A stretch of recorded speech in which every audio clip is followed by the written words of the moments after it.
के हो सुगमसँग म डिस्कस गर्न चाहन्छु 1-2 घण्टा।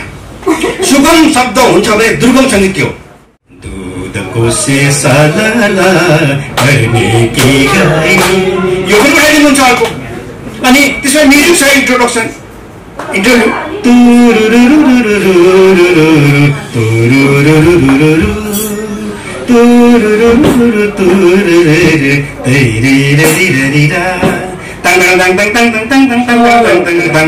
दुई दिने घाम छाया हाम्रो जीवन सम्झेर ल्याउँदा रुन्छ यो मन। अब 3टा चिज उठाइदिन्छ, दिना दिना दिना दिना दि। यो मात्रै होइन, राम पुकारने वाले लक्ष्मण मेरा नाम, रातो टीका निधारमा तलक्क। हामीले कसरी चिन्ने? हाम्रो इन्ट्रोडक्सन म्युजिकले चिन्ने कि हामी इन्टरभ्यूले चिन्ने कि जानेवाले जरा अब चोटहरूले। मलाई अहिले धेरै कुराहरू मनपर्छ, धेरै कुराहरू त्यो यो सबै मेरो हुन्छ, म बनाउन सक्छु मेरो चिज। म धेरै अहिले यो उमेर, म अहिले 65 वर्षको उमेरको मान्छेले पनि धेरै राम्रो दिदी बहिनीहरू देख्छु। म सबैसँग मेरो हिँडी हुन्छ हुँदैन होइन? जितेन दाइ नमस्कार मात्रै गर्ने अनि सुन्नु चाहिँ अहिले गाली गर्ने हिँड्ने त्यो के गर्छ? परबाट चाहिँ नातिबाट जितेन दाइ भने प्रत्येक वर्ष तँ सालेलाई तँ बढी जान्दछस् बाटो हुन्छस् भन्ने के गर्छ? भनेपछि हाम्रो भोगाई, हाम्रो बुझाइ, हामीले त कति नेपालमा त कति लात्ता खाँदै फुटबल हुँदै पल्लो भित्ता र पल्लो भित्ता होइन? यो दुध समुदायकी त मलाई धेरै कुरो थाहा छ, कोले के भनेको छ हामीलाई, कति कोले के गरेको छ। तपाईँले यो भोग्नु त तपाईँले पर्दैन। तर हामीले चाहिँ हिजो नेपालमा गीत गाउनको लागि हजुरी गरेर हजुर हजुर सबैलाई दाजु बहिनी मानिदियो, दाजु पनि हो हाम्रो समुदाय चाहिँ। हामी त पल्लो पुस्ताको त 65 वर्ष 66 वर्ष उमेर भनेको अहिलेको उमेरको हो। तर हामीले 40 वर्षको लागि पनि नमस्कार दाजु भने किन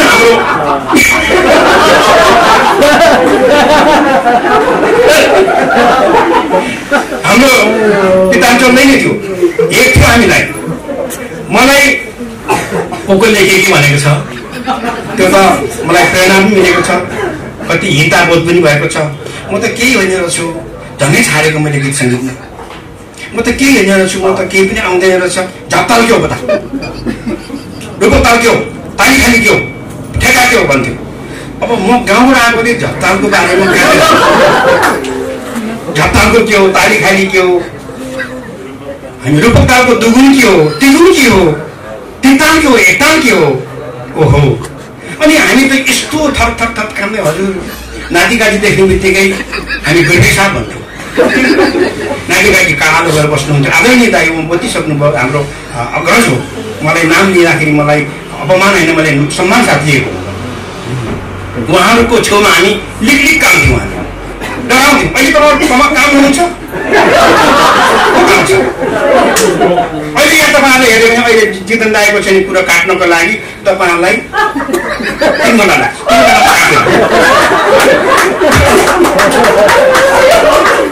कुन जातिबाट आएको, कुन समयमा गाइने हो भने त्यस्तो चिजहरू मात्रै छ। हामीले शास्त्रीकरण गर्नु नसकेको कारणले हामी पछि परेको र हाम्रो क्लासिक लिटरेचरहरू र क्लासिकल चाहिँ अब म्युजिक हो हामीले निर्माण गर्नु नसक्नुको लागि कारण चाहिँ हामीसँग आधिकारिक संस्था नगरेको हो।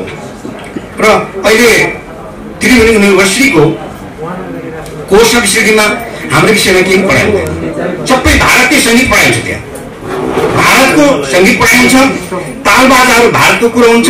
तपाईँलाई अमिर खुसरोको इतिहास पढ्नुपर्छ। तर हाम्रो मादल, हाम्रो च्याब्रुङ, हाम्रो ढोल, हाम्रो डम्फु, हाम्रा सारेङ्गी चाहिँ यस्ता वाद्ययन्त्रको बारेमा त केही पनि हुँदैन। भने यो चाहिँ अहिलेको लोक पारखीहरूको हो। तपाईँ हामी जस्ता मान्छेहरूले अब योबाट हुँदैन रहेछ। अब हामीले त्यो तहबाट पनि हामी डिस्कोर्सहरू चलाउनुपर्छ, त्यो तहबाट हामी अगाडि बढ्नुपर्छ भन्ने किसिमको हामी जब चेतना अगाडि बढाउँदैनौँ तब हामी जहिले पनि तलको तल हुन्छौँ र हामी जस्तै एउटा सामान्य गायक हुन्छौँ तर विचार बोक्ने गायक हुँदैनौँ हामी, मात्रै हामी गायक भन्छौँ र अब हामी विचार गर्ने गायक हुनुपर्दछ। अनि नेपाली सङ्गीतहरू अलिकति पछि परेको कुरो हामीले पूर्वेली सङ्गीत भनिराखेका छौँ। यो पछि परेको कुरो के भन्छ त्यसको प्याटर्न गर्ने भने दार्जिलिङ सङ्गीत, दार्जिलिङमा हिजो के गरियो भन्नुहुन्छ भने दार्जिलिङमा देवकोटा सङ्गीत भनेर निर्माण गरियो।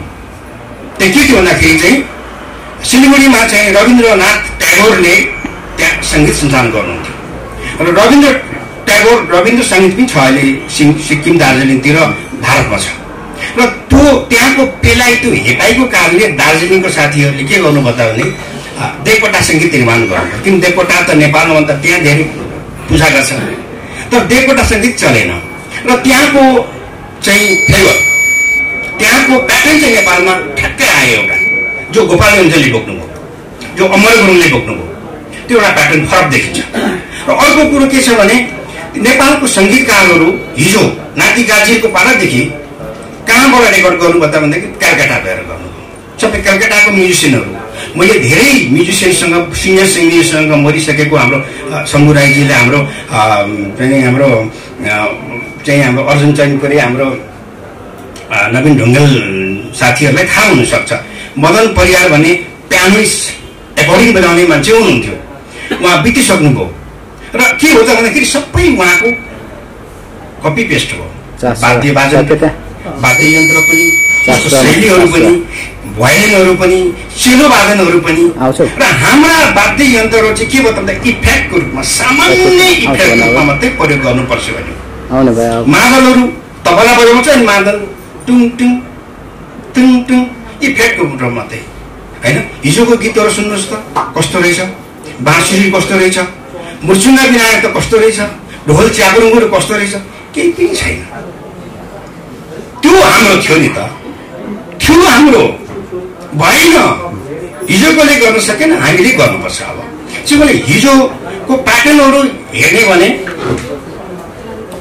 नेवार गाउँमा जानुहोस् त, यो न्युरोतिर 100 साल पहले मुझे तुमसे प्यार था, 100 साल पहले मुझे तुमसे प्यार था, आज भी है और कल भी रहे।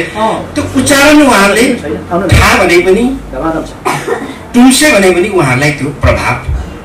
हरेक प्रत्येक भजन मण्डलीहरूमा तबलाहरू हुन्थ्यो, नेवारीको पोचा खिँहरू थियो नि त, धिमेहरू थियो नि त, तर त्योहरू किन पाखा लाग्यो त, कसो कारणले पाखा लाग्यो त?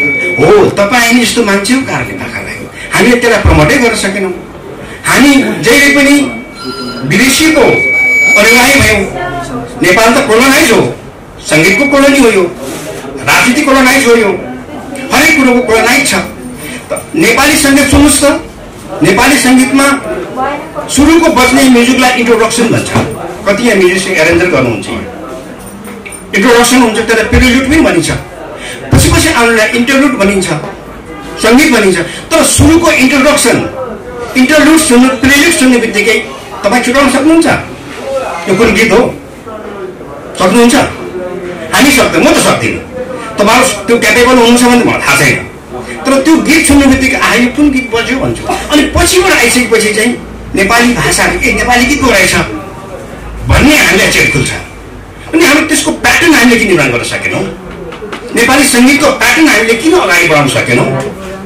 यो त घनीभूत छलफलको विषय हो नि त, बहसको विषय हो नि त। भनेपछि हामीसँग नेपालमा काम गरेको सङ्गीतको प्याटर्नहरू एउटा भारतीय कपी छ र हामी पूर्वीय सङ्गीत भनिराखेका छौँ। के हो पूर्वीय सङ्गीत भनेको? पूर्वीय सङ्गीत भन्छौँ हामी, होलसेलमा डालामा राखेको चाहिँ पूर्वीय सङ्गीत भन्छौँ। भारतीय सङ्गीतको कुन थाकबाट आएको पूर्वीय सङ्गीत त्यही मात्रै देख्छौँ। मलाई नै कतिले भनेको चाहिँ क्या गाता गुलाम अली साहब, बड़े खान साहब, जगदीश सिंह, लता दी। अरे भाई लता किशोर दा गाता है, बड़ा अच्छा गाएगा ना, लेकिन मेरो तो नहीं गाया उसने। किशोर कुमार ने गायो, राम्रो गाउनु। रफी क्या गाता था लेकिन बड़ा अच्छा गायक था, लेकिन मेरो तो नहीं गाए, नेपाली तो नहीं गाए।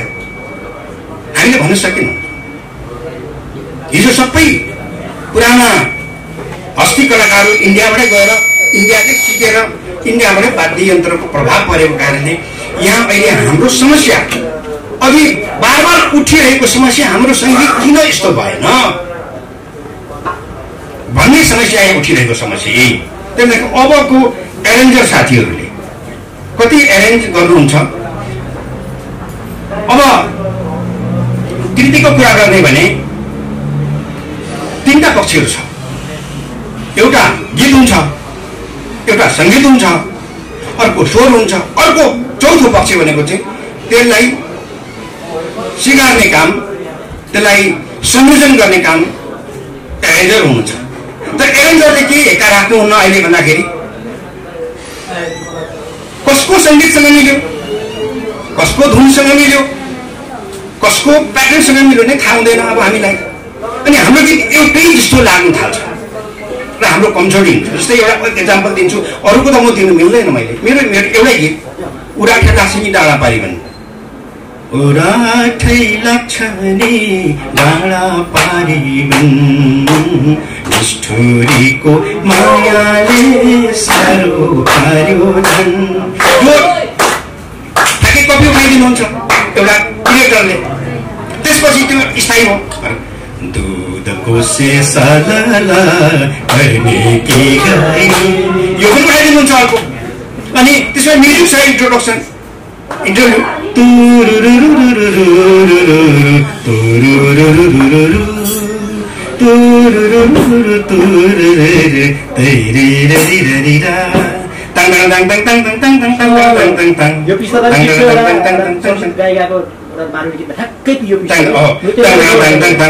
दुई दिने घाम छाया हाम्रो जीवन सम्झेर ल्याउँदा रुन्छ यो मन। अब तिनटै चिज उठाइदिन्छ। अनि हाम्रो क्वालिटी हामी कहाँ खोजिराखेका छौँ, नयाँ निर्माण गर्न सक्नु पर्यो। त्यो हेक्का हुनु पर्यो सङ्गीतकारहरूलाई पनि। मैले कसको सङ्गीत हजुर सबै चिज राम्रो हुँदा राम्रो प्रभाव हो। ल जितेन्द्र राईको, शम्भु राईको, हाम्रो शान्तिरामको अथवा सत्यकलाको अथवा कोही पनि यहाँ हामी छौँ जति क्रिएटर। अब डिआरओटीको गीत थुप्रै छ, मैले सुनेको छु। अब त्यो सबै गीतहरू मलाई राम्रो लाग्यो उठाइदिने, मैले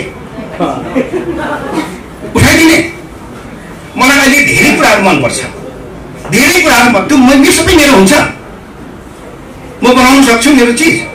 म धेरै अहिले यो उमेरको, म अहिले 65 वर्षको उमेरको मान्छेले पनि धेरै राम्रो दिदी बहिनीहरू देख्छु। म सबैसँग मेरो हिँडी हुन्छ हुँदैन। त्यसको हुनाले हाम्रो राम्रो चिजहरू सबै बनाउन सकिँदैन। र पूर्वेली भनिएको छ यहाँ। अब नेपाली सङ्गीतको हिजो रुट त्यही थियो। पूर्वेली सङ्गीत अहिले हामी जो भन्दैछौँ नि, यही सङ्गीतको एउटा जुन मूल खम्बा मियो भनिराखेका छौँ यही थियो। तर अहिले चाहिँ हामी के हो भन्दाखेरि अलिक पाखा लागे जस्तो, अलिक छेउ लागे जस्तो, कता कता नसुने जस्तो, खेमराज गुरुङले गुरु थामिदिनु पर्ने जस्तो, हिजो शम्भु राईले गुरु थाम्यो होला, जितेन्द्रले थाम्यो होला, हिजो शान्तिरामले थाम्यो होला, हिजो पार्वतीले, सत्यकलाले, नवीन ढुङ्गेले थाम्यो होला होइन। तर अब चाहिँ कसले गुरु थामिदिने भन्ने जस्तो चिन्ता हामीले बोकिराखेका छौँ। यो मनोविज्ञान हामीले हटाएर राम्रो वस्तुहरू निर्माण गर्न थाल्नुपर्छ। शब्द संयोजन हिजो अघि जितेन्द्र कसले भाइले उठाउँदै हुनुहुन्थ्यो। अब त्यसको निगरानी होइन कसले गर्ने त। हिजो रेड एफएममा काम गर्दाखेरि लामोको मैले बोलेको शम्भु राईले हतारे छटपटाउनु भयो, म त बढी लेखेको छु। अनि हिजो रेडियो नेपालमा काम गर्दाखेरि सेन्सर बोर्ड हुन्थ्यो। पहिलो लिरिक्स सेन्सर हुन्थ्यो, त्यो शुभ भाइले पनि खेपेको होला, शान्तिरामले कति खेपेकै होला। सेन्सर बोर्ड हुन्थ्यो, त्यो गीत लिरिक्स पहिला पास हुनु पर्थ्यो। अनि त्यसपछि उसको सङ्गीत लय, सङ्गीत र लय एउटै हो। फेरि यहाँनिर आधुनिक सङ्गीत र लोक सङ्गीत नभन्नुहोस् तपाईँहरू। फेरि मैले अघि लोक सङ्गीत र आधुनिक सङ्गीतको भनेको चाहिँ, आधुनिक सङ्गीत भनेको यो चाहिँ एउटा हाउगुची हो, स्याल भुइँया हो। कुन युगलाई आधुनिक भने हामी, कुन युगलाई आधुनिक भने यो नै युग हो। हामी अहिलेको युगले हामी निर्माण चाहिँ आधुनिक हो। अब योभन्दा पछिका युग हो, त्यही बिच हुन्छ। आधुनिक युग, आधुनिक सङ्गीत, आधुनिक गीत भन्ने कुरो होइन कि त्यो क्रिएटरहरूले सृजना गर्छ। हिजोको युगमा चाहिँ क्रिएटरहरू चाहिँ थाहा थिएन, गर्थ्यो, छोडिजान्थ्यो, उनीहरूको कलेक्सन थिएन, डेटा हुँदैन थियो। अनि त्यो चाहिँ पछिको अहिले चाहिँ सङ्कलन बन्यो। त्यो सङ्कलन अब हुँदैन, अब सङ्कलन धेरै कम हुन्छ। अब सङ्कलन अघि दिने उमेश भाइले भने जस्तो के हो त भन्दाखेरि हाम्रो ऋषिया र मुन्दुमबाट आएको त्यो एउटा स्पिरिचुअल होइन रिचुअल कुराहरू छ। फेरि सङ्गीतकारहरूले बुझ्नुपर्ने कुरा चाहिँ के हो भने स्पिरिचुअल रिचुअल हाम्रो सङ्गीतको मूल स्रोत रुट के हो, मूल जरो के हो, त्यो कुरो हामी खुट्याएर हेर्ने भने अब धेरै कुराहरू हामीले घनीभूत र पनि छलफल गर्नुपर्छ। तपाईँको तामाङहरूको डम्फुको बारेमा हामीले अमीर खुस्रोको बारेमा हामी पढ्छौँ भने तामाङको डम्फुको बारेमा हामी मेन्दोमायाको बारेमा हामी बढेर रिस हुने हो नि त। हामीले मेन्दोमाया को थियो, अमीर खुस्रो के अरे डम्फु कसले बनायो, पेङदोर्जेले किन डम्फु बनायो, ढोल कसले बनायो, च्याब्रुङ कसले बनायो भनेर हामी खोज्दैनौँ, तर अमीर खुस्रोको बारेमा हामी खोज्छौँ भने त्यो कमजोरी कसको, हाम्रो होइन। त्यसो भएको हुनाले हिजोको युग जस्तो अब हुँदैन, चल्दैन। हिजोको जस्तो हुँदैन, त्यो स्याल हुइयाले कराए जस्तो अहिले त हुँदा हुँदा के हो सुगम सङ्गीत, के हो सुगम सङ्गीत म डिस्कस गर्नु चाहन्छु 1-2 घन्टा। सुगम शब्द हुन्छ भने दुर्गम सङ्गीत के हो भन्नु पऱ्यो नि त। नेपाली शब्दमा सुगम भनेको शब्द डिक्सनेरीमा शब्दकोशमा सुगम भनेको सहज सजिलै उपलब्ध हुने थाक थलो वस्तु प्राप्त गर्ने चिज भन्ने बुझिन्छ। हिजोको दुर्गम भनेको के हो भनिसकेपछि दुर्गम सङ्गीत र सुगम सङ्गीतको व्याख्या पनि छैन यहाँ। अब यस्तो तरिकाले हामी प्राज्ञिक बहसहरू गर्नुपर्छ, छलफल गर्नुपर्छ। हामीले जसले जे भन्यो त्यो हुँदैन, हिजोको तरिकाले हाम्रो बहस चल्दैन, नयाँ सिराबाट गर्नुपर्छ। त्यसो हुनाले सङ्गीतको प्याटर्नहरू नेपालमा 3टा प्याटर्नहरू भित्रेको छ। एउटा भारतीय पेस छ, अनि नेपालको रैथाने सङ्गीत एउटा छ, त्यो रुट हो, त्यो नेपाली सङ्गीतको मूलजरो थियो होला। अहिले त्यसलाई हामीले छोड्यौँ, त्यसलाई हामीले समात्न सकेनौँ। र अर्को चाहिँ वेस्टर्न सङ्गीत हो, जस्तै ऱ्याप सङ्गीतभन्दा हामीले प्यारो लाग्छ। ऱ्याप भनेको के हो, ऱ्याप सङ्गीतको त्यो एउटा थेगो छ, त्यो भनेको त कुण्ठा हो। त्यो कुण्ठा त्यो आन्दोलनको या यु हो शब्द छ नि त्यहाँ, त्यसले त्यो भर्खर शब्दहरू हुन्छ। सुन्नुहोस् तपाईँ त्यहाँ ऱ्याप गीतमा त्यस्तो अहिले एकदमै भर्खर शब्दहरू छ। तर त्यो चाहिँ के छ भनेखेरि त्यो अफ्रिकन मुलुकहरूमा चाहिँ त्यो डिस्क्रिमिनेसनको कारणले चाहिँ त्यो कुण्ठा व्यक्त गरेर उनीहरूले आक्रोश प्राप्त गरेको, त्यसलाई हामी प्यारो मिलाएका छौँ। हामीले त्यसलाई हामीले कता राम्रो मानेका छौँ। त्यसो भने अब हामी क्रिएटरहरूले खास गरी गीत लेख्ने मान्छेहरूले हाम्रो वस्तुमा लेखौँ, अनि सङ्गीत गर्नेले हाम्रो जीवन पद्धतिमा गरौँ, अनि हामीले गाउने मान्छेले मेरो प्याटर्न के हो भनेर बुझौँ। त्यसो गऱ्यो भने नेपाली सङ्गीत पनि हुन्छ, राम्रो समृद्ध हुन्छ, रिच हुन्छ जस्तो लाग्छ। अर्को अब अन्तिममा म के भन्छु भने तपाईँहरूको प्रस्ताव। अब यहाँ अघि उठ्यो संस्था दर्ता गरेर स्थापना गरेर अगाडि बढ्ने कुरो बडो यो एप्रिसिएट गर्ने लायकको कुरा हो, यो एकदमै सम्मान गर्ने लायकको कुरा हो। यो तपाईँहरू जानुहोस्, अब हाम्रो तर्फबाट त के हुन्छ र, हामी त सिर्जना गर्छौँ। तपाईँले सम्झिनुभयो भने हामी आउँछौँ, म चाहिँ आउँछु है। मेरो कुरा अब तपाईँहरूबाट अलिकति मैले बढी आशा के गर्छु भने अब त यो उमेर पनि भएछ, तपाईँहरूसँग पौठे जरी खेल्नु सक्दिनँ म। र तपाईँहरूबाट के एक्सपेक्ट गर्छु भने स्वाभाविकले मलाई तपाईँलाई माया खोज्दो रहेछ, अलिकति मलाई सम्मान खोज्दो रहेछु मैले। मेरो सायद उमेरको नम्बरले होला, उमेर एउटा नम्बर हो, तर एउटा क्वालिटी एउटा नम्बर हो। फेरि उमेर मात्रै सबै थोक एभ्रिथिङ होइन, फेरि त्यो क्वालिटी भनेको चाहिँ एउटा नम्बर, एउटा उसको पनि हो। त्यसो गर्नाले अब हाम्रो उमेरको हिसाबले पनि तपाईँहरूको अलिकति माया, अलिकति स्नेह, अलिकति सम्मान खोज्दो रहेछ। त्यसो गर्नुभयो भने जहिले पनि तपाईँहरूसँग साथ सहयोग हुन्छ, बोल्ने कुरा हुन्छ, सहभागी हुन्छ। दर्ता गर्नुहोस्, संस्था अगाडि बढ्नुहोस्, राम्रो कुरो छ, राम्रोलाई राम्रो भन्नुपर्छ। किनभने म कहिले पनि म नराम्रो कुरालाई प्रशंसा गर्ने मेरो स्वभाव पनि रहेन, र कसैलाई खुइलाउने, कसैलाई पिल्छाउने, कसैलाई नङ्ग्याउने मेरो स्वभाव पनि रहेन। राम्रो राम्रो भने, नराम्रो भने, तर यो राम्रो छ, यो राम्रो विषय हो। यो राम्रो विषयलाई तपाईँहरू अगाडि बढाउनका लागि टिम मिल्नुहोस्, टिम गर्नुहोस्, टिममा गाड कुरा नगर्नुहोस्, धेरै आशा भरोसा नलिनुहोस्। तपाईँहरू यो टिममा धेरै नेपाली सङ्गीतलाई रिच बनाउने काममा लाग्नु भएको हो भने तपाईँहरूको मनहरू केन्द्रित गर्नुहोस्, विचारहरू केन्द्रित गर्नुहोस्, भावनालाई विचारले लेस गर्नुहोस्, त्यो गाइड गर्नुहोस्। त्यसपछि तपाईँहरू अलिक अनन्त कालसम्म परसम्म जान सक्नुहुन्छ। यात्रा हाम्रो त्यही हो। पूर्व भनेपछि तपाईँ हामी लाहानसम्म होला या खुर्कोटसम्म होला, त्यहाँसम्म मिलिन्छ त्यहाँसम्म जाने, त्यसपछि अलि इलामसम्म जाने, अनि पाथरसम्म पुग्ने, त्यहाँदेखि सिक्किम दार्जिलिङ पुग्ने। यात्रा कहाँसम्म पुगिन्छ, यात्राको एउटा सहजीकरण गर्नुहोस्, त्यो एकदम राम्रो कुरा छ। अर्को, अब अघि धेरैले कुरा भनिसक्नु भएको छ, अब विधान बनाउनुहोस्, विधान एउटा सर्टेन बनाउनुहोस्। धेरै कुराहरूलाई चाहिँ त्यहाँ राख्नु जरुरी छैन, विधानले गाइड गर्ने हो, त्यो गर्नुहोस्, विधान चाहिन्छ। र अर्को, नाम के राख्ने भन्ने कुरोमा अघि सत्यकला बहिनीले पनि एउटा कुरा उठाउनु भयो, त्यो पनि पावरफुलै छ है। र अरू थुप्रै हाम्रो शुभ भाइले पनि कुरा उठाउनु भएको छ, थुप्रै पावर छ होइन। तर अब यहाँ अघि जितेन बान्तावाले पनि उठाउनु भएको थियो भाइले पनि। अब मलाई के लाग्छ भने, मैले अघि यति कुरा बुझेपछि तपाईँले सायद बुझ्नु होला मेरो कुरा। गीत भनेको फरक हो, सङ्गीत पनि फरक हो। गीत गाउनु हुँदैन, गीत उच्चारण गर्नुहुन्छ, गीत वाचन गर्नुहुन्छ, र सङ्गीत चाहिँ गाउनुहुन्छ होइन। अनि वाद्ययन्त्र के हुन्छ, बजाउनुहुन्छ। फेरि वाद्ययन्त्र त गाउनु हुँदैन नि त, वाद्ययन्त्र बजाउनुहुन्छ। अनि धुन के हुन्छ, धुन चाहिँ सुन्नुहुन्छ र धुन चाहिँ लेख्नु पनि हुन्छ। गीत चाहिँ के हुन्छ, गीत चाहिँ लेख्नु पनि हुन्छ, गाउनु भन्नु पनि मिल्छ। तर स्वर चाहिँ के हुन्छ, स्वर चाहिँ फेरि लेख्न मिल्छ तर त्यो भन्न मिल्दैन, स्वरै चाहिन्छ। अनि त्यो फरक पर्ने विषय हो। त्यसो हुनाले तपाईँ तीनटा विषयलाई समेट्नुपर्छ। अनि अघि यहाँनिर कुरा के उठेको छ भने लोकजुहारी। तपाईँहरूले चाहिँ कस्तो सोच्नुभयो होला भन्दाखेरि दोहोरीको ठ्याक्कै सोच्नुभयो, तर अरूले त्यही गर्यो भनेर हामी किन त्यही गर्ने, जरुरी छैन। उतातिर दोहोरी हुन्छ, हाम्रोतिर चाहिँ जुहारी हुन्छ। र पश्चिमतिर पोखराभन्दा उता गएपछि कम्पोजिसनको कुराहरू ज्यादै कम हुन्छ। त्यहाँ हिन्दी गीत सुन्नुहुन्न, त्यहाँबाट अन्य अहिलेको आधुनिक गीत भनिएकोहरू पनि सुनिँदैन। त्यसो हुनाले त्यो दोहोरी गीत जस्तो हाम्रो चाहिँ जुहारी हो। दोहोरी भनेको त एउटा प्याटर्नमा बगिरहन्छ, त्यो चाहिँ।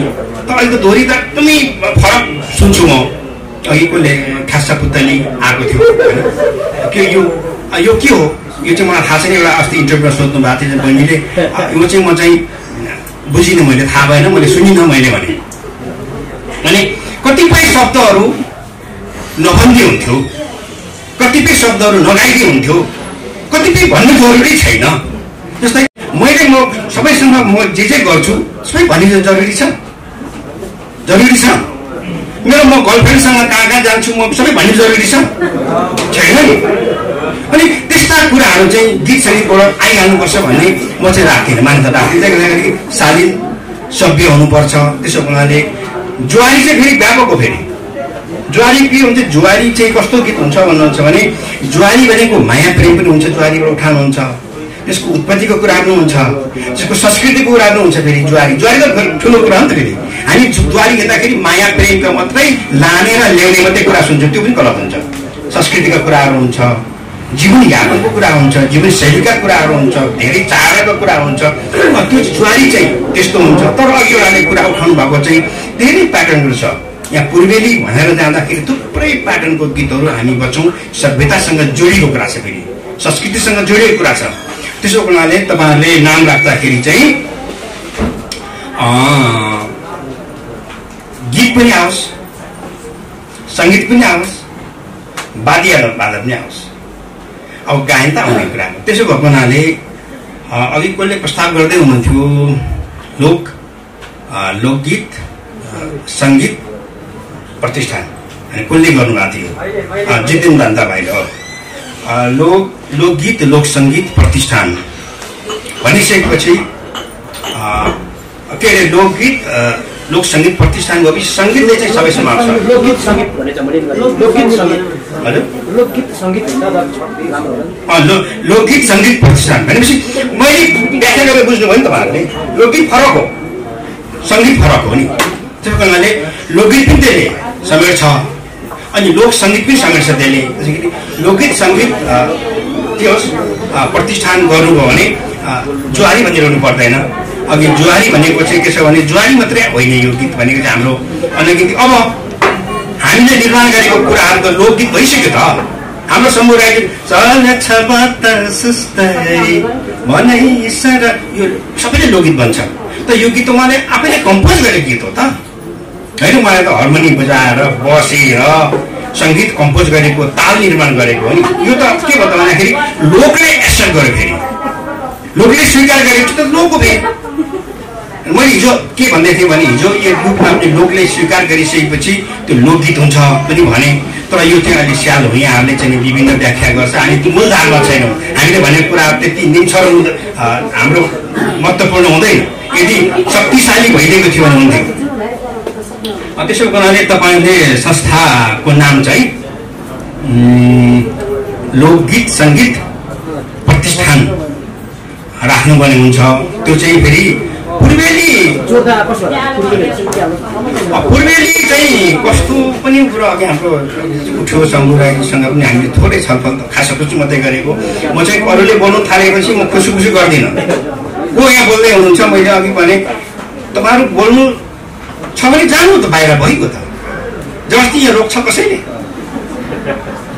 कसले बाह्र राख्छ। तर अरूको कुरा सुन्न आएको भनेदेखि त सुनिदिनु पऱ्यो नि त। र हामी म अघि बोलिनँ, त्यसै गरी उहाँले कसुकै भन्दै हुनुहुन्थ्यो पूर्वेली भन्दाखेरि पश्चिमेली एउटा बााउन्ड्री राखेका छैन। किन त्यो बााउन्ड्री राख्ने? हामी स्वाभाविक रूपले चाहिँ हाम्रो प्याटर्न थाहा भइहाल्छ होइन। नेपाली लोकगीत लोक सङ्गीत प्रतिष्ठान, नेपाली लोक गीत सङ्गीत प्रतिष्ठान भन्यो भने पूर्व हुन्छ। अघि हाम्रो कहाँ सुब्बा भाइले कुन 1 नम्बर 2 नम्बर पनि भन्दै हुनुहुन्थ्यो। हामी पूर्व भनेपछि यो यहाँदेखि धादिङदेखि उता सबै हाम्रो प्याटर्नको त धादिङमा पनि चल्छ नि वरिपरि।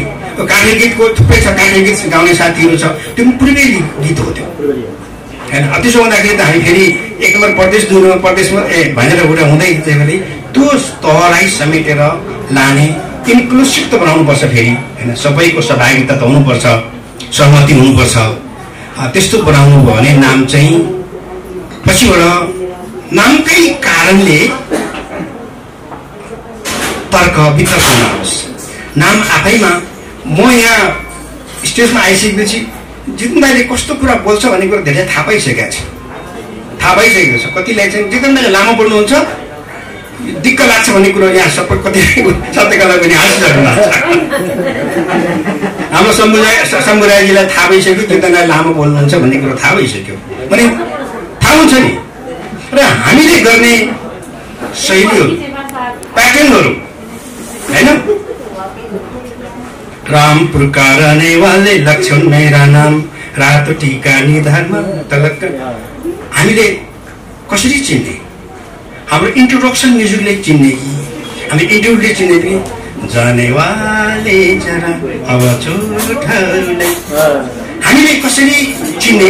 कति त चाहिँ तपाईँको हिजोको साथीहरूले पनि सिता पिछेलाई हुन्छ हामीले देखेका छौँ, सुनेका छौँ भने अब हामीले त्यो कन्सियस हुनु पर्यो। त्यो एकदमै हामी क्लियर हुनु पर्यो। अरूको गीत छोडेर अघि कसले भन्दै हुनुहुन्थ्यो मैले शम्भु राईजीको पछ्यौरीमा के अरे गलबन्दी च्यातियो भन्ने ठाउँमा उहाँले के लड्नुभयो। त्यो लडेकोमा उहाँलाई मेरो एकदमै सम्मान पनि छ। र मैले पछिबाट लामो स्ट्याटस लेखेँ, सायद उहाँले पनि हेर्नुभयो। हो हाम्रो एकताको छैन। अघि नवीन ढुङ्गेलजीले भने जस्तो हाम्रो एकता जरुरी छ। अब हामी सचेत हुनुपर्छ। हाम्रो सङ्गीतहरू सिर्जना गर्ने बेलामा, गीत लेख्ने बेलामा हुनुपर्छ। मैले लामो बोलेँ 2-3चोटि धेरै साथीहरू हाम्रो बडी ल्याङ्ग्वेज चाहिँ के भने हटपट पनि जानु भएको छ। हाम्रो शम्भु राईजी 5 बजी हो। अब यहाँ के त बसमा आइसकेपछि त बस्नुपर्छ, छलफल गर्नुपर्छ। कहाँ छोडेर आउँछ त आइँदैन। त्यसो भएको कारणले अब म छोटै होइन, म चाहिँ फेरि छोटो बोलेर लामो बोलेर छोटो 2 शब्द भन्दिनँ। म चाहिँ लामै बोलेँ मैले, किनभने तपाईँहरूले यति कुरा त सुन्ने तपाईँहरूसँग हिम्मत हुनुपर्छ। तपाईँले अघि मलाई धेरै प्रशंसा गर्नुभएको छ। यो जितेन्द्र यस्तो समुरा यस्तो भन्नुभएको छ। तपाईँले प्रशंसा भनेको कसलाई हाम्रो अनुभवले हाम्रो बुझाइले पनि तपाईँले सेयर गर्नुपर्छ कि त्यो सुन्ने क्षमता पनि तपाईँसँग हुनुपर्छ कि होइन। जितेन्द्र नमस्कार मात्रै गर्ने अनि सुन्नु चाहिँ अहिले गाली गर्ने हिँड्ने त्यो के भन्छ? परबाट चाहिँ नातिबाट जितेन्द्र भने प्रत्येक वर्ष तँ सालेलाई तँ बढी जान्दछस् बाठो हुन्छस् भन्ने के हो? भनेपछि हाम्रो भोगाई हाम्रो बुझाइ हामीले त कति नेपालमा त कति लात्ता खाँदै फुटबल हुँदै पल्लो भित्ता र पल्लो भित्ता होइन। यो दुध समुदायतिर मलाई धेरै कुरो थाहा छ। कोले के भनेको छ हामीलाई कति कोले के गरेको छ। तपाईँले यो घोक्नु त तपाईँले पर्दैन। अलि शान्तिराम भाइले 5 लाख रुपियाँ खर्च भने एउटा गीत मजाले भन्छ। तर हाम्रो त हिजो त 40 रुपियाँ 35 रुपियाँ गीत गाउँथ्यौँ हामी एउटा नट जोक। तपाईँ याद छ तपाईँलाई? एउटा गीत हिट भयो भने स्टेज पर्फर्मिङ त लाखौँ कमाउँछ त होइन, लाखौँ लाख कमाउँछ। तर हामीले चाहिँ हिजो नेपालमा गीत गाउनको लागि हजुरी गरेर हजुर हजुर सबैलाई दाजु बहिनी मानिदियो। दाजु पनि हो हाम्रो समुदाय चाहिँ हामी त पल्लो पुस्ताको त 65 वर्ष 66 वर्ष उमेर भनेको अहिलेको उमेर हो। तर हामीले 40 वर्षको लागि पनि नमस्कार दाजु भने किन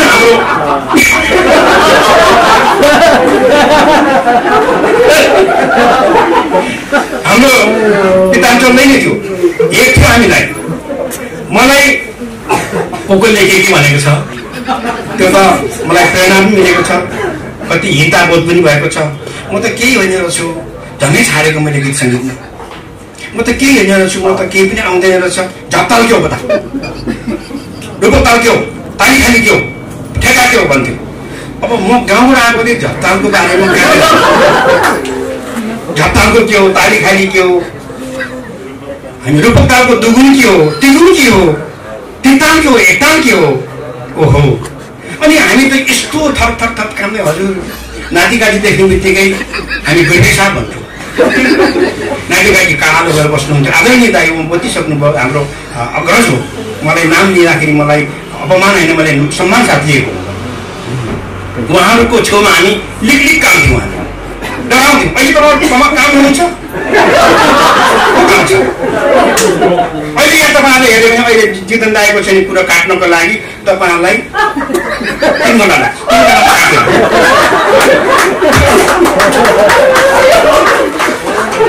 अहिले मैले हँसाएँ कि मैले रमाइलो विगत सम्झेको हो कि है। त्यसलाई हिजोको दिनहरू सम्झिँदै हो भने धेरै गाह्रो हामीले स्ट्रगल गरेर आएको, धेरै कठिन परिश्रम गरेर आएको। हामी 35-40 गीत गाउँथ्यौँ। गीत पाउनुको लागि स्वर परीक्षा चाहिँ हाम्रो नवीन ढुङ्गेलजीलाई पनि थाहा छ कति गाह्रो थियो। हामी रेडियो नेपालमा गाउनको लागि कति हजुरी गर्नु, त्यो हजुरी छ। त्यसले गर्दाखेरि अब तपाईँले मात्रै ध्यान दिनुपर्ने क्रिएसनमा, विचारमा ध्यान दिने हो। म कस्तो गीत बनाउँदैछु, म कस्तो गीत गाउँदैछु भन्ने हो, त्यो चाहिँ ध्यान दिनुपर्छ तपाईँहरूले। अनि उफ्रिने मात्रै रमाइलो गीत मात्रै होइन, रमाइलो भनेको चाहिँ नाच्नु उफ्रिनु मात्रै होइन होइन। झपतालको गीत गाउनु मात्रै कलाकारी त होइन। फेरि धिना धिना धी धिना धिना धी यो मात्रै होइन। गीत भनेको चाहिँ मिठो बनाउनु, सरल बनाउनु, सहज बनाउने प्रयत्न गर्नु। तपाईँहरू गर्नु। गायकहरू हुन्छ, म धेरै देख्छु म। तर कतिको भाइ बहिनीबाट मलाई इन्सपिरेसन हुन्छ, आहा म पनि धेरै काम गर्नु सक्छु जस्तो लाग्छ। र कतिको भाइ बहिनीको चाहिँ मलाई दिक्क लाग्छ, चेचाचे दिक्क लाग्छ। यस्तो नगरेकै हुन्थ्यो मलाई, म त गर्दिनँ, अब म त हारेर ननारी गरेर आउँछु। त्यस्तो चाहिँ नगरिदिनु होला होइन। त्यसको लागि अनेक अनेक धन्यवाद दिन चाहन्छु। डिआर भाइ हाम्रो भाइहरू को हुनुहुन्छ होइन, मैले नाम थाहा छैन। डिआर भाइको एउटा चाहिँ उहाँले नेतृत्व गरिसकेपछि, उहाँले अगाडि गरिसकेपछि अशोक भाइहरू होला, हाम्रो को भाइहरू हुन्छ, सुमन भाइहरू हुनुहुन्छ, सबै हुनुहुन्छ। सबैको नाम म मेन्सन गर्न सकिनँ। सबैलाई म हार्दिक धन्यवाद दिन्छु। र तपाईँहरू अगाडि बढ्नुहोस्, बढ्ने तपाईँहरू हो, अगाडि बढ्ने तपाईँहरू। हामी त गाडीमा राख्नुभयो, चढ्छौँ, अब राख्नु भएन भने हामी हिँड्छौँ, कहाँसम्म पुगिन्छ त्यो अगाडि बढ्ने दिन तपाईँको। यति भन्दै छोटो होइन लामो पुरस्कार गर्ने भनाइ विचार राखेको लागि आदरणीय सङ्गीतज्ञ जितेन दाजुलाई हार्दिक